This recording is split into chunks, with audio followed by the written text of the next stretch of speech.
ये है मंगला प्रसाद जी, पेशे से वकील। इनके पिता भी प्रख्यात वकील थे। इसी दबाव के कारण इन्हें भी वकील बनना पड़ा।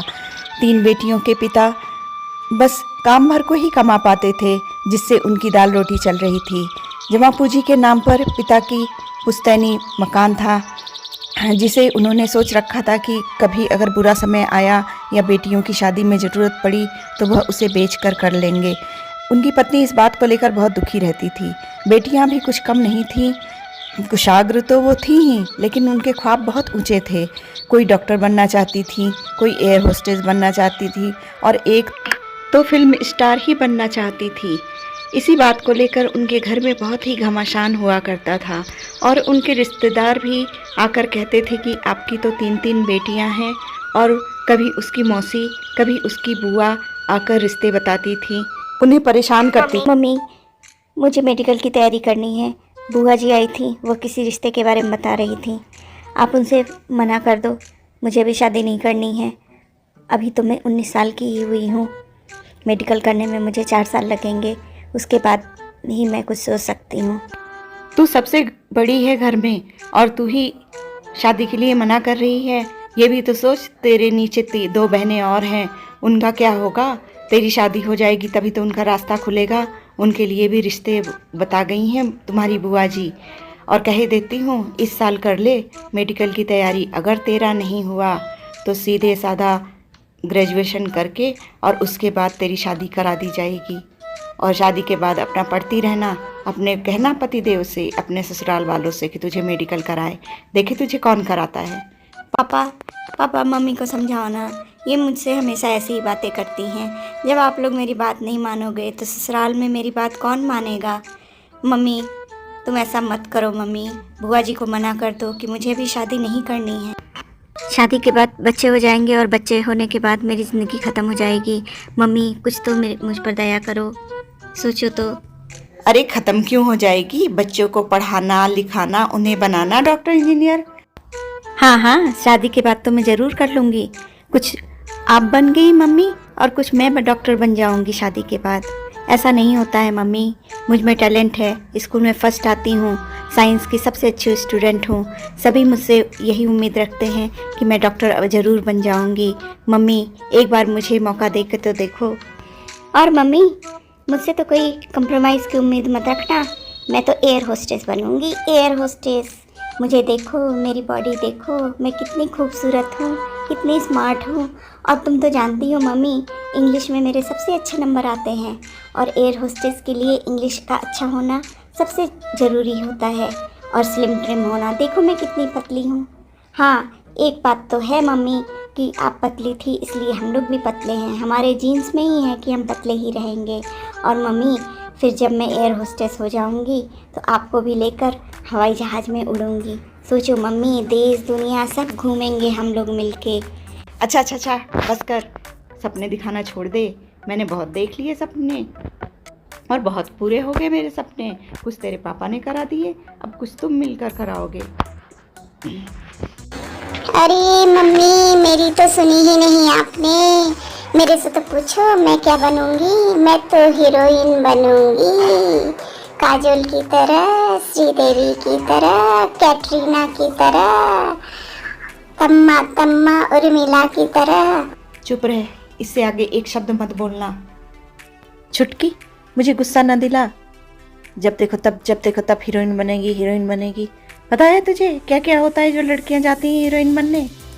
अरे मम्मी, वो जमाने पुराने थे, तब की छोड़ दो, अब की बात करो। आने दे आज तेरे बापूजी को, बताती हूँ तेरे सपने क्या हैं। हीरोइन बनेगी, पढ़ना लिखना कुछ नहीं। अरे मम्मी, तो मम्मी दोहरी बात क्यों करती हो? बड़ी दीदी पढ़ना चाहती है, आप उसकी शादी करना चाहती हो। अब मुझे पढ़ने के लिए कह रही हो, ऐसा क्यों? आने दे गांव से तेरी दादी को, फिर मैं बताती हूँ। फिर तेरा हीरोइन बनना निकाल देगी तेरी दादी। पता है ना कितनी तेज है। अरे मम्मी, दादी का नाम क्यों लेती हो? जो कहना है खुद कहो ना। और आप मुझे रोक नहीं सकती हो। मैंने तो एक्टिंग स्कूल ज्वाइन भी कर ली है। मैं जाऊंगी कल से और सीखते सीखते जब परफेक्ट हो जाऊंगी तो फिर मैं बॉम्बे चली जाऊंगी। याद रखना मम्मी, तुम मुझे रोक नहीं पाओगी। हे भगवान, जबान कैसे चलाती है, देख तो कैची की तरह। ऐसे ही ससुराल में जाकर चलाएगी, मेरा क्या होगा। है अपने बापू से पूछना जरा, फिर देख घर में क्या तमाशा होता है। आने देते, लो आ ही गए। सुनते हो, अपनी बेटी की करतूत सुनो। पहली तो डॉक्टरनी बनेगी, दूसरी एयर होस्टेस बनेगी, अब ये चली है हीरोइन बनने, बॉम्बे जाएगी ये, बॉम्बे। अरे यह क्या तमाशा लगा रखा है। पापा, मेरे अच्छे पापा, आप तो मुझे सपोर्ट करो ना। अब मम्मी ने बात चलाई ही दी है तो हाँ, मैं हीरोइन बनना चाहती हूँ। मैं कल से एक्टिंग स्कूल जाऊँगी और वो बहुत अच्छा इंस्टीट्यूट है पापा। वहाँ से न जाने कितने लोग बॉम्बे जाते हैं और कुछ न कुछ उन्हें करने को मिल ही जाता है। और वहाँ पर हमारे जो एग्ज़ामिनर बन के आते हैं वो फिल्म के डायरेक्टर होते हैं। बहुत बड़े नहीं, लेकिन छोटे मोटे तो होते ही हैं। और कभी कभी हीरोइनें भी आती हैं और उनसे बहुत कुछ सीखने को भी मिलता है। और जब मैं वहाँ जाऊँगी बॉम्बे तो शायद वो लोग मेरा सपोर्ट भी करेंगे। अभी तो बच्ची है, जिद तो करेगी ही। कुछ दिन एक्टिंग स्कूल जाने दो, खुद ही छोड़ देगी। इतना आसान नहीं होता एक्टिंग करना। हे विधाता, मेरी बेटियों को सद्बुद्धि दे, उन्हें नेक राह पे चला। समय बीतता है। कुछ सालों बाद उनकी बड़ी बिटिया मेडिकल कॉलेज में एडमिशन ले लेती है और उससे छोटी एयर होस्टेस की ट्रेनिंग कर रही होती है और तीसरी वही हीरोइन बनने की जिद। वकील साहब अपनी बेटियों की उपलब्धि पे बहुत खुश थे। छुटकी पर हीरोइन बनने का जुनून अभी भी सवार था। वह सबसे घर में लड़ाई करती, झगड़ा करती, बहस करती और बस एक ही धुन लगाए रहती कि मुझे बॉम्बे जाना है, बॉम्बे जाना है। घर में सब लोग उससे परेशान हो जाते हैं। उन्हें लगता है कहीं यह सचमुच न चुपचाप ही बॉम्बे चली जाए। फिर उसके पिता एक पहचान निकालते हैं। उसके दूर के ताऊ वहाँ रहते थे। वह उनसे बात करते हैं और छुटकी को वहाँ रखने के लिए राज़ी कर लेते हैं। फिर छुटकी बॉम्बे के लिए रवाना हो जाती है। उसके साथ एक्टिंग स्कूल के कुछ बच्चे भी साथ में जाते हैं। प्रियंका मुंबई के लिए रवाना होती है। वह दिन उसके लिए बहुत बड़ा था क्योंकि उसका बचपन से ही सपना था मुंबई जाना और हीरोइन बनना। उसने अपनी पूरी ताकत लगा दी थी इसके लिए और एक्टिंग स्कूल में भी उसने अच्छा खासा अनुभव ले लिया था। उसके साथ के बच्चे उसको चिढ़ाते हुए कहते हैं कि आज तो तुम्हारा सपना पूरा हो गया, अब तो तुम मुंबई जा रही हो और तुम्हें कुछ ना कुछ काम मिल ही जाएगा क्योंकि रूप रंग में और किसी भी तरह से तुम्हें कोई काट ही नहीं सकता। वे बातें करते करते कब मुंबई पहुंच जाते हैं उन्हें खुद भी नहीं पता चलता है। और फिर मुंबई में कदम रखते ही वह नई ऊर्जा और ताकत से भर जाती है। वह आत्मविश्वास से भरी हुई कभी एक स्टूडियो जाती है और वहाँ अपना ऑडिशन देती है, अपनी पिक्चर प्रोफाइल उन्हें दिखाती है। वो कुछ उसमें सुधार करने को कहते हैं और इस तरह वह एक स्टूडियो से दूसरे स्टूडियो जाती रहती है। उसे बचपन से ही नृत्य करना अच्छा लगता था और जब वह सभी को अपना नृत्य दिखाती है तो सब खुशी से झूम उठते हैं। वह समुद्र के किनारे जाकर अपने दुख सुनाया करती थी। वह अपने ताऊ का घर छोड़ देती है और एक छोटे से चॉल में रहने लगती है। उसी कमरे में खाना भी बनाना था और उसे सोना भी था। ठीक से बिस्तर भी नहीं था उसके पास। उसके ताऊ उसके आने जाने, रात बिरात इधर उधर घूमने से बहुत परेशान हो चुके थे। इसलिए वह चॉल में रहने लगती है।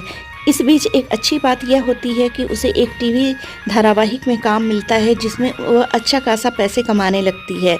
लेकिन फिल्म में भी वह अपना हाथ पैर मारती रहती है और एक दिन उसे फिल्म में मौका मिलता है लेकिन वह एक पागल लड़की का रोल था। वह बहुत दुखी होती है और समुद्र के किनारे जाकर रोने लगती है। फिर उसके साथ के लड़के उसे समझाते हैं और कहते हैं कि काम तो मिला ना तुम्हें फिल्म में, कर ले, फिर ऐसे ही आगे बढ़ेगी। उसकी आउटडोर शूटिंग चल रही थी। वह एक पागल लड़की का किरदार निभा रही थी और सब लोग बहुत तालियां बजाते हैं कि वह बहुत अच्छा रोल करती है, उसकी एक्टिंग बहुत अच्छी है। न तो उसके कोई खाने का टाइम था, न तो सोने का टाइम था। इस कारण वह धीरे धीरे काफ़ी कमज़ोर होती गई। उसे कभी कभी ड्रेस चेंज करने का भी मौका नहीं मिलता था। जिस दिन आखिरी शूटिंग थी वह घर से ही तैयार होकर जाती है। वह पागल लड़की का अच्छा सा मेकअप कर लेती है और शूटिंग पर सोचती है कि मैं ऐसे ही पहुंच जाऊं ताकि उसका समय बचे। तभी उसकी मम्मी का फ़ोन आता है। वह कहती है, मम्मी मुझे बार बार फ़ोन करके परेशान मत किया करो क्योंकि मुझे शूटिंग के लिए देर हो जाती है और बेवक्त फ़ोन मत किया करो। वह घर से शूटिंग के लिए निकलती है। रास्ते में उसे एक पागलों की गाड़ी दिखाई देती है। वह सोचती है शायद डायरेक्टर ने फिल्म में जान डालने के लिए उसे यह गाड़ी भेजी है, क्योंकि उसे देखकर गाड़ी वाले गाड़ी रोक देते हैं। वह उसमें बैठ जाती है बिना कुछ पूछे और अपने डायलॉग याद करने लगती है। लेकिन थोड़ी देर बाद उसे समझ में आता है कि वह गलत गाड़ी में बैठ गई है। वह सच में पागलों का ही गाड़ी था और उसमें बहुत सारे पागल बैठ के अजीब अजीब हरकतें कर रहे थे। वह डर के मारे उसमें से निकलने लगती है, लेकिन उसके जो स्टाफ होते हैं वह सब उसे ज़बरदस्ती बैठा लेते हैं और फिर वह पागल खाने में उसे लेके जाते हैं। वह उनसे बहुत विनती करती है, लेकिन उसका हुलिया देखकर वो सोचते हैं कि ये पागल ही है। असल में उसी के रंग रूप की एक लड़की पागल खाने से गायब थी। वह सोचते हैं कि वह वही है और उसके चक्कर में वह उसे पकड़ लेते हैं। चूँकि वह घर वालों का फ़ोन कम ही उठाती थी, तो 15 दिन बाद उसकी माँ जब फ़ोन करती है तो उसे उसके फ़ोन का कोई रिप्लाई नहीं मिलता है। जो भी साथी उसके साथ बॉम्बे गए थे वह उन्हें फ़ोन करती है और उनके बारे में पूछती है। वो कहते हैं कि वह तो 1 महीना पहले ही वापस आ गए हैं। और फिर वह बहुत सारे फ़ोन करती है, लोगों से पता लगाती है, लेकिन उसका कहीं पता नहीं चलता है। फिर उसके मम्मी पापा दोनों ही बॉम्बे आते हैं और उसे ढूंढना शुरू करते हैं। जहाँ वह रह रही थी उस चॉल में जब उसके माता पिता जाते हैं तो वह बताते हैं कि वह करीब 1 महीने से गायब है। जिनके साथ वह शूटिंग कर रही थी वहाँ उसके माता पिता जाते हैं तो वह उल्टा उनके ऊपर गुस्सा करने लगते हैं कि उसकी वजह से उन्हें लाखों का नुकसान हो गया। हार कर वह पुलिस थाने जाने की सोचते हैं। वह अभी जा ही रहे थे तभी उसी के रंग रूप की एक लड़की सड़कों पर भीख मांगती हुई दिखाई देती है। अरे देखो, यह तो बिल्कुल हमारी बिटिया जैसी है, लेकिन यह तो दिमागी तौर पर बीमार है। कुछ दिन पहले उससे तुम्हारी बात हुई। वह जब जाने लगते हैं तो वह ज़बरदस्ती उनके पीछे पीछे जाती है और उनके साथ गाड़ी में बैठ जाती है। वह उसे उतारने की कोशिश करते हैं, लेकिन वह मानती नहीं है और गाड़ी में उनके साथ ही पुलिस स्टेशन आ जाती है। हमारी बेटी 1.5 महीने से लापता है। वह ना तो शूटिंग पर गई और ना तो अपने कमरे पर, न जाने वह कहाँ है। कृपया हमारी मदद कीजिए। अपनी बेटी की फोटो दिखाइए और यह पागल लड़की आपके साथ क्या कर रही है? अरे सर, यह जो पागल लड़की बाहर बैठी है वह बिल्कुल मेरी बेटी जैसी है। मैं एक बार तो असमंजस में पड़ गया था कि कहीं वह मेरी बेटी तो नहीं है, लेकिन पास जाने पर मुझे पता चला कि वह दिमागी तौर पर बीमार है। मेरी बेटी तो बिल्कुल ही नॉर्मल है। यह आपको कहाँ मिली? अरे यह पागल लड़की मिल गई, फिर वह लोग फोटो मिलाते हैं। यह तो पागल खाने से भागी हुई लड़की है, जिसकी रिपोर्ट पागल खाने वालों ने 2 महीने पहले पुलिस थाने में दर्ज कराई थी। वह पुलिस वाला पागल खाने फोन करके उस लड़की को ले जाने की बात करता है तो वो कहते हैं वह तो आ चुकी है। पागल खाने वाले कह रहे हैं उन्हें तो वह लड़की मिल गई, उसका नाम सारा था। आगे की छानबीन हम कल करेंगे, आप कल आना। पुलिस का एक बड़ा अधिकारी आता है और वह कहता है मुझे इस बात का शक है कि हो सकता है कि आपकी बेटी को पागल खाने वाले सारा समझकर उठाकर ले गए हैं। अगर ऐसा हुआ तो अच्छा ही है, आपकी बेटी मिल जाएगी। चलिए हम सब मिलकर वहाँ चलते हैं। वकील साहबा और उनकी पत्नी पुलिस वालों के साथ पागल खाने जाते हैं। पुलिस वालों का शक बिल्कुल सही था। वो लोग सारा को समझकर उनकी बेटी को पागल खाने में ले गए थे। थोड़ी देर में उनकी बेटी बाहर आती है। पुलिस वाले अपनी फॉर्मेलिटीज़ पूरी करते हैं और सारा को पागल खाने में छोड़ते हैं और उनकी बेटी को छुड़ा लेते हैं।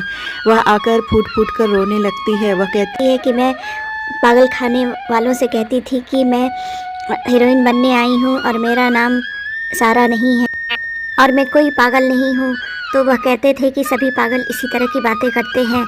पुलिस का अधिकारी वकील साहब पर गुस्सा करते हुए कहता है कि भगवान का लाख लाख शुक्र है कि आपकी बेटी मिल गई। आप लोग कैसे माँ बाप हैं? अपनी बेटियों को इस तरह से इतने बड़े शहर में छोड़ देते हैं। ना तो फिल्म इंडस्ट्री बुरी है, ना तो मुंबई के लोग बुरे हैं। असल में कभी कभी कुछ ऐसा हो जाता है जिसके बारे में कुछ कहा ही नहीं जा सकता। बस सबको उन परिस्थितियों को झेलना पड़ता है। वकील साहब अपनी बेटी और पत्नी के साथ अपने शहर वापस आ जाते हैं। उनकी बेटी की हालत कुछ ठीक नहीं थी। वह ज़्यादातर सोती रहती थी और जब उठती थी तो रोती थी। घर का माहौल चेंज करने के लिए वह सोचते हैं कि कोई आयोजन करते हैं। फिर वह अपनी बड़ी बेटी जो डॉक्टर थी उसकी शादी तय कर देते हैं और शादी उसकी हो जाती है। शादी के माहौल की वजह से उसका थोड़ा मूड चेंज होता है और वह फिर पहले जैसी खिलखिलाने लगती है, हंसने लगती है और नाचने लगती है। शादी के दूसरे दिन उसके पास एक फ़ोन आता है जो किसी फिल्म डायरेक्टर का था। वह उसे डांटते हुए कहते हैं कि अरे मैं तुम्हें कितने दिन से ढूंढ रहा हूँ और तुमने अपना फोन क्यों बंद रखा था? एक फिल्म में तुम्हें साइड हीरोइन का रोल मिल रहा है और इस बार तुम्हें पागल का रोल नहीं करना है, एक डॉक्टर का रोल करना है। वो तो ठीक है सर, लेकिन मैं अभी आ नहीं पाऊंगी, मुझे कुछ जरूरी काम है। हाँ, शूटिंग 6 महीने बाद होगी। अगर तुम 3 महीने बाद आ जाती हो तो भी काम हो जाएगा। उसके दीदी जीजाजी दोनों ही मुंबई में डॉक्टर थे। वह उनके पास जाकर रहने लगती है। अब रहने की समस्या भी ख़त्म हो चुकी थी और मम्मी पापा भी उसे साइड हीरोइन का रोल करने से मना नहीं करते हैं। वह साइड हीरोइन का रोल करती है, फिल्म सुपरहिट जाती है और वह एक खुशहाल ज़िंदगी जीने लगती है।